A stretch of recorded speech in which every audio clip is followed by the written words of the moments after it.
talk about our segment that we're here to talk about, or do you want to keep pissing me off? Lead it in, buddy. Hello, welcome everybody to the show today. I'm Mike Connor. And I'm Travis Huber. We're doing a That Show Sucks today. Next Level Chef, doubling down 2 seasons of it. Well, sort of 2 seasons. It's got 3 judges, 3 chefs: Naisha Arrington, My favorite.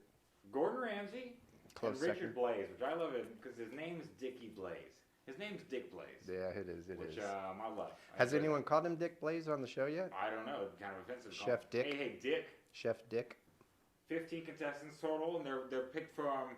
I'm assuming the casting producers. It's not just chefs. They're getting social media influencers. They're getting people that are still in school. They're getting the full Home gambit. chefs. The home chef chefs, is a that's big what I was one. looking for. Home chef.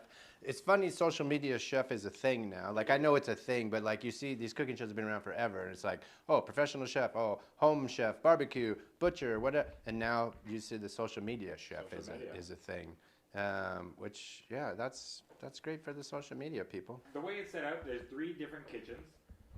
Each week, one of the hosts and their 5 chefs is going to get a different level on that, and the 3 levels are just going to be the top level kitchen. You got a middle kitchen with like middle of the road, your basic equipment, and then you got the bottom, the basement. It looks like crap. It looks terrible. Not all the equipment you need. It's a tough kitchen.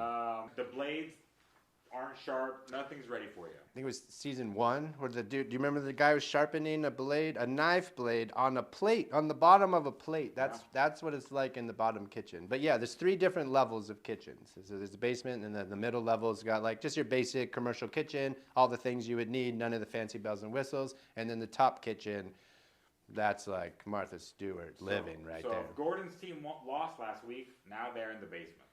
Which is different season 2 than it was season 1. Season 1, it was a wild card. They made some changes. They made a couple different changes from season 1 to season 2. Mm-hmm. They added the immunity pin.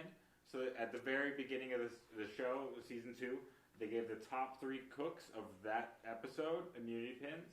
So if they ever get into the elimination, they can pull out the immunity pin, keeps them safe for that round. Didn't have that season 1. They did have that season 1. Season 1, they also did a draft where they just brought in the 15 cooks. They all cooked their first plate. And then they literally drafted them. Yep. It's where I fell in love with my favorite chef from season 1, which would be Courtney. She was Miss Irrelevant. She was chosen last, but she made it to the top 5. Like She did. She struggled in the beginning, but she did come in. She came on hot. She had a lot of soul. She did.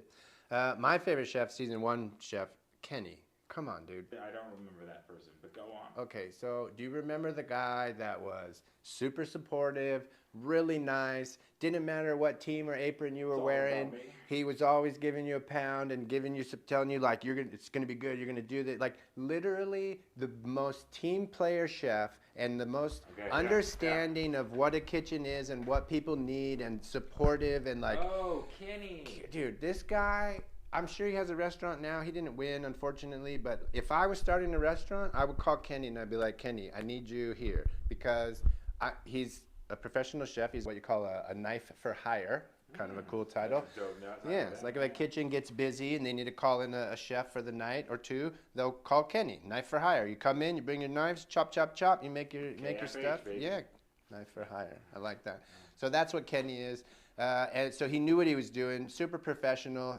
No ego, competitive, wanted to win, but just so sweet, and just the amount of support that he showed everyone was amazing, and I loved it, and it stood out to me.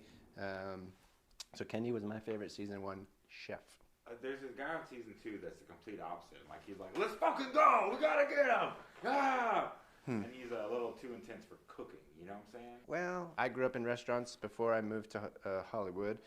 So I get it. I get the crazy chefs, and I get that everything has to be perfect. I love that life. I'm a little bored of the screaming and the pressure and the 5, 4, 3. You know, like I think we've all learned that it's editing for the most part at this point. So this is not that in my mind. Compared to there's a show called Hell's Kitchen.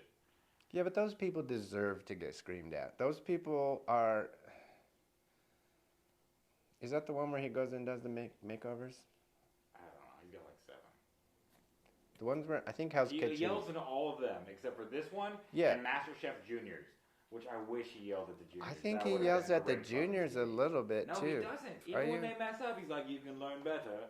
That was a bad Gordon accent. It was. So I've always been a fan of that. Like I liked it when Simon Cowell would tell people that if they got singing lessons that they should call their person and get their money back. Like I always thought that was amazing. And so I like Gordon Ramsay. I like it when he rails on people. If I was ever on a cooking show that Gordon, I'd be like, oh, I want Gordon Ramsay because I just want him to fucking scream at me all day long until I get good. But watching this show, I think Naisha, I'm taking Naisha. She's equally demanding and annoyed when you're not good, right? You remember, I think it was season 2 when the lady, or maybe season 1, the lady was she was one of the home chefs, bless her heart. She was plating, but had a plate in her hand and was like doing this number. And Naisha comes by and she's like, what are you doing? Put the plate on the counter and plate it. And the girl's like, ha! And she's like, it's not funny. And she got so annoyed and so mad. And you could just see in her eyes that she cared about doing things properly. So I think, like Gordon, I feel like would have smashed and screamed, and I would have typically liked that. But she seemed just more annoyed, almost like you got the dad that's mad, but then when your dad's like, I'm not mad, I'm just disappointed, and that's Naisha, and I feel like that would work for me a little bit better because it would drive me more. Yeah. To be a better chefy. Herd chef. What? Behind?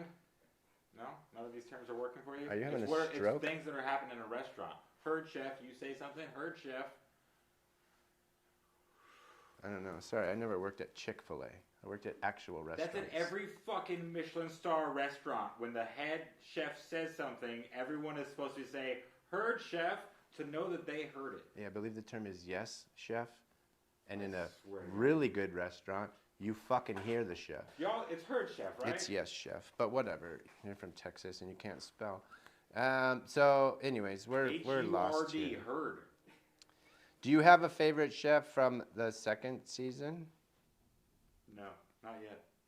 No one's really standing out to me. That's true. And it's only like 4 or 5 episodes in. And that's another reason I like the draft. I think the draft gave us opportunity to learn about each chef instead of waiting for how they're doing it now. It gave you a nice little setup. You're already rooting for someone from episode 1. Yeah, definitely like the draft a lot better. Immunity pin. It seems weird. I think if you're in the bottom, you should cook off. You shouldn't get to escape with a pin. In a game of 3 teams, 5 people teams, I just don't think the immunity pins are needed. It doesn't. This isn't Survivor. Yeah, doesn't make sense. You know what else I like in season 2? They did that. Like season 1, you would just pick a card, and that's. It was at random. It was at random. So the card you'd go to the elevator, you pick one of 3 cards, you click in the elevator, put your card in, and it would take you to whatever kitchen that you selected randomly. Seemed kind of boring. So season 2, they got rid of that. The winners go to the top, the losers go to the bottom, and the middle people go to the middle. They go to the middle. You guys probably figured that out already, though. This is America. We know we're average people. Yeah, we know. Would you give it a watch? Is it a?